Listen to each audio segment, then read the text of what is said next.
Welcome to St. Louis on the Air. I'm Don Marsh.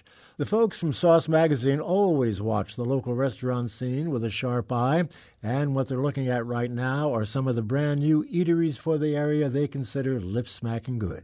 Joining me in studio for our latest edition of Sound Bites are managing editor Catherine Claney and staff writer Matt Sorrell. Thank you both so much for being with us. Good to see you again. You too. Thank too. you. Seems like only a week or two ago. I think it was. Why am I thinking of Michael Jackson? Matt, you tell me why. Well, you're probably referring to the new restaurant Billie Jean in Clayton. And so actually there is no Michael Jackson connection there. It's actually named after owner Zoe Robinson's mom and dad, Billie and Jean.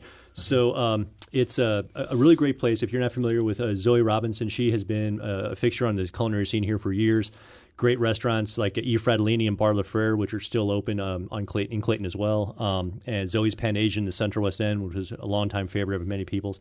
So Billie Jean is located actually just down the street on Wydown from E. Fratellini and Bar La Frere.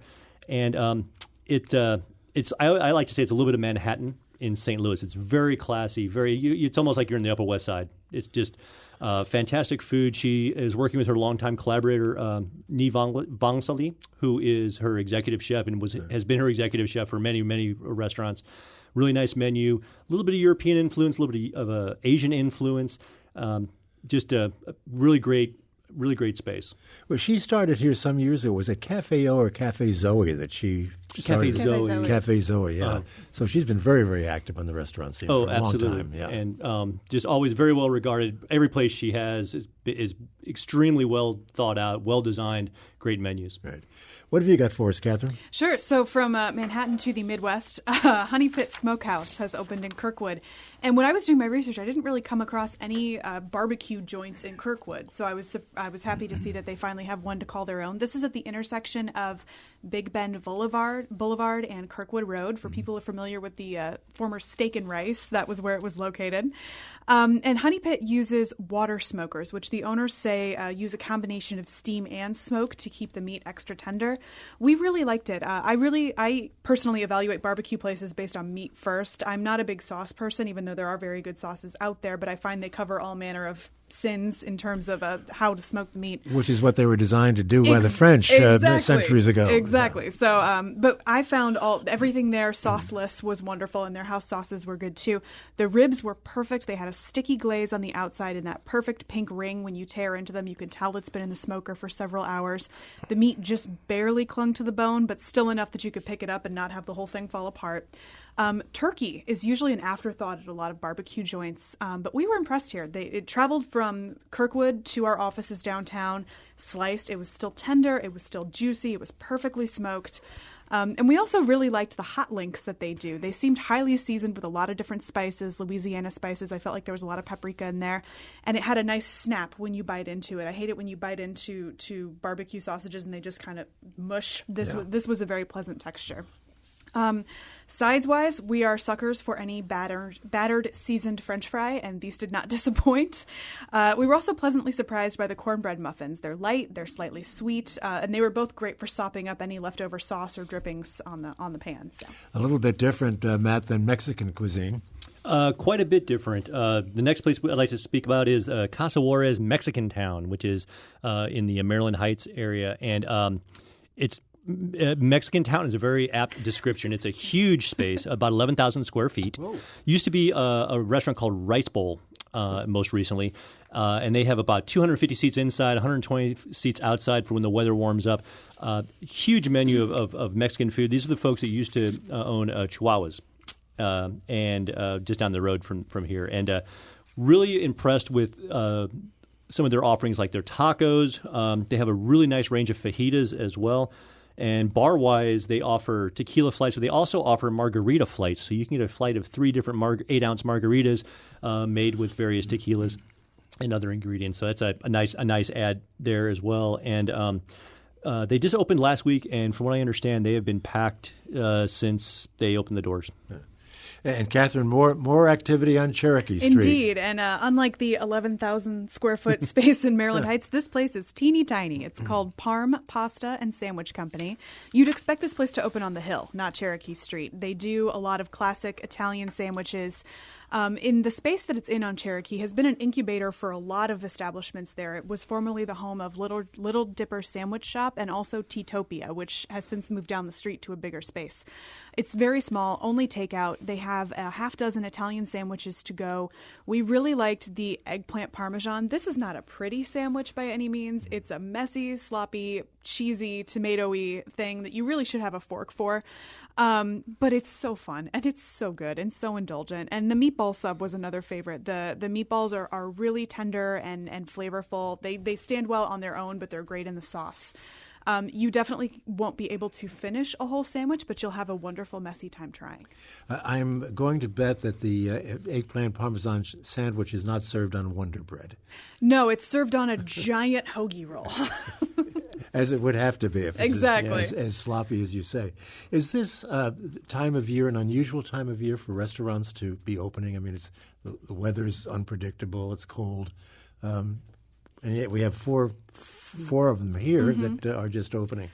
I don't know. I think it's not a, personally, what I've noticed is it's not a particularly unusual time. I think a lot of people like to start in the slower months to kind of get their feet under them, get their menus finalized before things get busier when the weather's nicer and people want to go out more. So I don't think it's necessarily unheard of that people would open now. Yeah, I think that's true. I think that makes a lot of sense. And also I will say that like sometimes some of the restaurants that are opening at this time of year, sometimes it's inadvertent, because as you know, when you say we're going to open in spring, a lot of times that ends up to be summer after you deal with bureaucracy and contractors and et cetera. So some of these, it might not have been planned to open in January, February, but that's just kind of how it ended up happening. And also, oftentimes there's a certain amount of construction that's necessary, and we all know how sometimes the prediction that the job will be done 2 weeks from now means 2 months from now. Exactly. For sure. Yeah. Well, is that a time of year when a lot of places close? I think we do see we do see closings toward the end of the year and the beginning of the year, too, because I think that's when a lot of people sort of have to really kind of make their decisions. The holiday season's over, the busy season's over, they're about to go into a slower season, and you really kind of have to assess where you are as a business and make that choice. Yeah, it's a tough business, as we've mentioned many times on this program, but you have a couple of closings that we can talk about today that are going by the wayside. Absolutely. We are sad to report that the Libertine in Clayton has closed. Their last day was January 6th. Owners Nick and Audra Luddy announced that the closure on Facebook, and they said they have planned to launch another concept. They haven't disclosed what that is yet. For those not familiar, the Libertine opened in 2013 with chef Josh Galliano to high critical acclaim. Galliano was nominated for a James Beard Award. And they went through a few series of chefs after Galliano left, ending with farm truck chef owner Samantha Mitchell, who said that she's not going to be involved in whatever concept they move forward with, but she is focusing on her truck business. This is a frequent occurrence, isn't it? When people close an establishment, that they oftentimes move on and open another one someplace else. I think so. I've seen that happen for sure. I think, just because one concept didn't work doesn't mean another concept won't work. And if you're a restaurateur, sometimes that's a bug you can't shake. Yeah, I think most restaurateurs too they're at the end of the day, they're very optimistic and very confident, and if they can't make it work someplace, they'll make it work somewhere else. Again, it's a very, very tough business. Absolutely. There's so many factors that come into play as to whether it will be successful or not. I read someplace or heard someplace that the average life of a restaurant in this country is only about 7 years, maybe even a little less than that, and that takes into consideration places that have been around for a long, long time. Yeah, I've heard various numbers, 5 years, 7 years. I'm not sure if there is an official number out there, but I will say that it's got. The cool thing about the restaurant business is it is very hard, but there's always some dreamer out there who's willing to say, I think I can do this. And so there's never a lot. We might have a lot of people closing, but there's always plenty of people willing to step in and open a place up. Right. Well, Matt, you had a restaurant, the Mexican restaurant that is opening. You mentioned earlier. Now we have one that's closing. Yeah, Milagro Modern Mexican in Webster Groves. This is owned by the Tilford Restaurant Group, who also own the Mission Taco joint restaurants. They've been in Webster for about 8 years, and they're going to be closing on March 24th. Main reason that the owners gave was it's just a bad location. There's no visibility from the street. It's a little hard to find. They've been struggling with this issue since they opened. So they are closing, but good news is they are going to be reopening. Right now they're actively searching for a space. Yeah. They want to stay in that general kind of corridor of Rock Hill, Webster, Kirkwood, Maplewood area, somewhere around there. But they do plan on opening another one. And what about Water Street in Maplewood, Catherine? Water Street in Maplewood did actually close up shop yesterday, January 30th. Water Street opened in 2011 with owner Gabe. Is it Kveton, Matt? Am I saying that right? Yes. That's how I say it. So Apologies, Gabe, if we're saying it wrong. Running the bar, and his sister Maria running the kitchen. His sister stepped down, I think, last year or the year prior. And then Gabe has decided that after 7 years, he's ready for a break. He wants to pursue some new opportunities. He's been in this game for a while, and he's ready to kind of take a break. So I know there are some people that I'm sure are eyeing that space. It's a very popular space, a popular stretch of Maplewood, so I'm sure that space won't stay vacant for long. And they're getting ready to lock the doors at Wasabi downtown. Actually, today is the last day for the downtown location of Wasabi on Washington Avenue. And that's actually their flagship location. It was the first one, opened in 2003. And actually, according to CEO John Kim, it's actually not going to be closing forever. It's another situation where they're actually just looking for a better space that is going to make the concept work a little better. So right now they're looking hopefully Midtown, maybe Central West End. And they're going to be opening up 2 new Wasabis this year, and that might be one of them. Well, we have a little time left in something that I'm interested in because I don't know much about food halls. and yet I understand that on either end of this country, either side of this country, they're very big, but they're coming to St. Louis. What are they, and how do they work? Sure. So a food hall is nothing like the fast food courts of your mall days that you might remember. Instead of Sbarro and Dippin' Dots, we're looking at independent restaurants that are focused on artisan products, quality fare, unique offerings. Often they're new concepts or second locations from area established chefs and restaurateurs. So one that recently opened, and Matt, you just visited there, was The Eatery downtown at 1 Metropolitan Square, right? Right. They actually opened up for business this week. And right now they have three concepts that are taking up in the space, and they're going to have 2 more hopefully by the end of this year. And it's in the old Kemel's space when Kemel's was still located on that ground floor of 1 Met Square. It's a great chance for people to come in, get a little bit of everything. You can go in there with a group, and it's not like going to a restaurant where you're like, oh, I want to do Mexican today. Well, no, I want to do burgers. You can kind of go and everybody can get something and then sit down there. It's a good sized space too. It's about 100 seats or so. 100 seats. Well, that's will accommodate 100 people or so.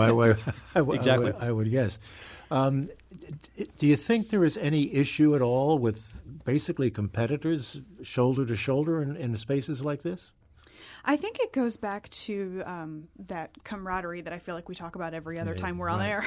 Right. A rising tide floats all boats, especially when you're looking at places like City Foundry, St. Louis, which is opening next year on Forest Park Parkway, right near that IKEA space and the old Falstaff brewing space.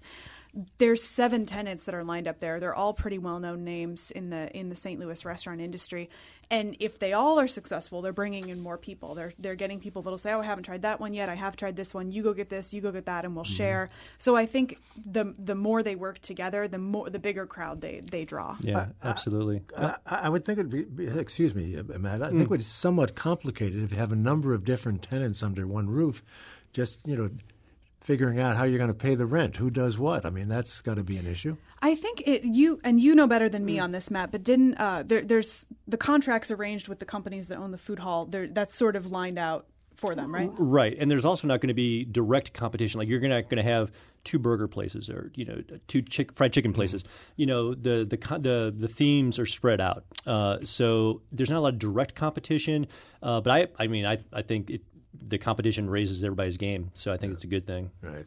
Well, we've got another one here that you want to talk about, Catherine. The City Foundry? Yeah. Yeah, so as I mentioned, they have 7 local tenants that they've recently locked in that we're excited to see what they do. So Matt Borchardt, he owns Edibles and Essentials. He launched Essentially Fries, the food truck, and he will be opening Essentially Tacos inside City Foundry. And if anyone's been to Edibles and Essentials and had their tacos, we're excited to see what he can do with those. Natalie DeBose, who owns Natalie's Cakes and More, will be opening a small area inside the food hall as well. Michael Friedman, who was formerly the executive chef of Retreat Gastropub, will be opening Lost and Found, which is a burger and pizza concept. Tamara Keefe and Frank Ubley will be opening another location of Clementine's Creamery. I think that makes the fourth one for them. I think that's right, yeah. Brendan Marsden, who owns White Box Eatery, will be opening sister restaurant that's sort of centered on salads and lighter fare. Britt Simpson and Kevin Pellegrino, who are well-known chefs in the area, they've worked in a lot of area kitchens. They will be opening Hari Manak. Am I saying that right? I think so. Yeah. Which will be a Filipino grilled chicken restaurant. Jason and Maria Sparks, who own Layla in the Grove, will be opening Sumacs, which will be a place focused on house-made hummus and wraps. So as you can see, it's very diverse. I mean, there's not a lot of overlap in what they're doing. And very crowded, I would think. I mean, that's a lot of establishments, again, under one roof. We've seen some of the renderings that the company that's running City Found. Is it JLL, Matt? Yes. It is. Oh, no, that JLL is the eatery. Oh, the eatery. Okay. But we've seen some renderings of the space, and it's massive. Isn't that I forget the square footage off the top of my head, but it's a massive space. There's going to be plenty of room to move around and get to sample everything. In fact, when the first phase of that project's opening in summer of 2019, and at that time they're going to hopefully open with 15 total stalls and another 5 to come after that for a total of 20. So it's working well on the East Coast and the West Coast, so why St. not Louis's Why turn. not St. Louis? Exactly. It is our turn. Eventually, everything comes to St. Exactly. Louis. Catherine Claney, thank you so much. Matt Sorrell, Sauce Magazine. Great seeing you again. We'll see you in a couple of weeks, I guess. Thank you so much. Thank you. Archive versions of past St. Louis On the Air programs available for download or podcast at stlpublicradio.org/stlonair. St. Louis On the Air is a production of St. Louis Public Radio, 90.7 KWMU. Thank you for listening. I'm Don Marsh.